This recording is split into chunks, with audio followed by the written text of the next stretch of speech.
Welcome back, everyone. On today's episode of Duty and Valor, you'll hear the story of a man who wanted to support his country in wartime, even before he was old enough to do so. A man who was given a job he never saw himself doing, but did it as well as anyone before or after. A man who would be injured numerous times, but refused to be evacuated from the battlefield so he could continue to treat injured Marines. This is the story of Medal of Honor recipient, U.S. Navy Pharmacy Mate 2nd Class, George Wahlen.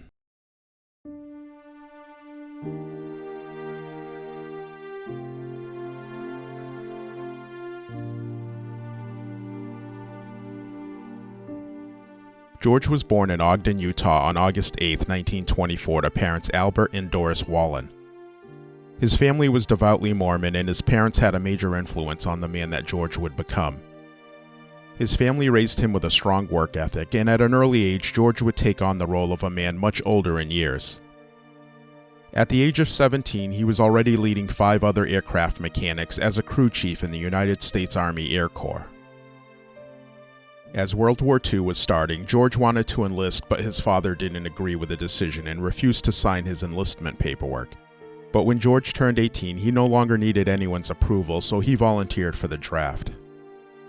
George felt that his experience as an aircraft mechanic would surely mean that he would have that job in the military. But after joining the Navy in June of 1943, he was surprised to find out that he would be trained as a hospital corpsman. He received his basic military and medical training in San Diego before being assigned to the 2nd Battalion, 26th Marines, 5th Marine Division at Camp Pendleton, California. George, who was now a pharmacy mate, and the Marine unit he was attached to were sent to Hawaii for further training in September of 1944, and they were there for 6 months before they were sent to support the U.S. advance across the Pacific. On February 19th, they disembarked at Iwo Jima, where they were immediately thrown into combat. The fighting on Iwo Jima was intense, and they had no respite for many days. The American forces vastly outnumbered the Japanese defending the island, but the Japanese were well dug in and determined to repel the American attack, which led to both sides suffering heavy casualties. On February 26th, George was doing what he had been doing nearly non-stop since he entered combat, treating wounded Marines. But this time, as he was treating a man, an enemy grenade landed in close proximity to him and he was hit in the face by shrapnel and temporarily blinded. Seeing how bad his injuries were, other medics attempted to get him off of the front line to receive medical care, but he refused. He knew he could still treat the wounded and he continued to do so. He was observed racing through heavy Japanese fire and well ahead of the front lines to reach an injured Marine. After providing initial medical care, George put the injured man on his back and carried him through the enemy fire to ensure the Marine received treatment. As hospital corpsmen were often targets of Japanese snipers, they had a unique risk on the battlefield.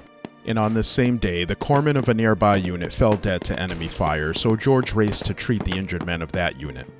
He ended up treating 14 men who wouldn't have had medical care before he returned to his unit. The battle continued for weeks and he continued treating the injured, even though he hadn't fully recovered from his own wounds. On March 2nd, he was badly wounded again. This time he was hit on his back. He refused all attempts to evacuate him from the battlefield and was with his unit the following day when they faced deadly small arms, machine gun, and artillery fire in a 600-yard advance across open ground. He fought through his own pain to treat the men as they fell wounded. During the fighting, a Marine had run back looking for corpsmen that could treat wounded Marines up ahead of George's position as they had been hit hard. As he was the only corpsman there, he advanced to their position and began treating the men. As he was doing so, a mortar struck right next to him and he fell injured. He tried to get up but fell back down to the ground as his leg had been broken by the blast. After looking over his own wounds, he treated his leg in a dressing and administered a shot of morphine to himself before crawling to treat the injured men nearby. He observed 5 injured Marines who were badly wounded, including one who had lost both legs. He stabilized them the best he could and remained to care for them until stretcher bearers were able to evacuate them. At this point, George came to the realization that he couldn't do any more and that he needed to be evacuated himself. But after hearing another injured Marine shouting for help 50 yards ahead of him, he didn't hesitate to help. He faced excruciating pain and heavy enemy fire as he crawled and made his way to the Marine's side. He was able to treat the man and again stayed with him until they were both brought to a field hospital by stretcher bearers. He was first sent to Guam and then Hawaii before arriving at Camp Pendleton to recover from his wounds. He was there until December when he was released from the Navy. For his actions on March 3, 1945, Pharmacy Mate 2nd Class George Wahlen was awarded the Medal of Honor. At a ceremony with other recipients, President Truman personally bestowed the medal upon him on October 5, 1945. President Truman jokingly said to George that, "I'm sure glad a pill pusher finally made it up here." After the war, he met and eventually married Melba Hawley, and the two would go on to have 5 children, 27 grandchildren, and 42 great-grandchildren. George attended Weber State College and joined the U.S. Army in 1948.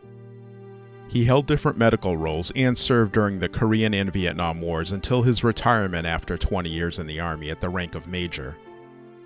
After his retirement, he worked at the Veterans Administration for over a decade before retiring from that job as well. In addition to the Medal of Honor, George also earned 2 Navy Crosses, 4 Purple Hearts, and the Bronze Stars among many awards. On June 5, 2009, Major George Wahlen died at the age of 84 and is buried at the Memorial Gardens of Wasatch. Thank you for listening to this episode of Duty and Valor. If you enjoy the podcast, we ask that you follow us and leave a review or 5-star rating, which will help new listeners find the show. Links to the sources for today's show can be found in the show notes as well as at dutyandvalor.com. And please join us next week where we'll tell you the story of another true American hero.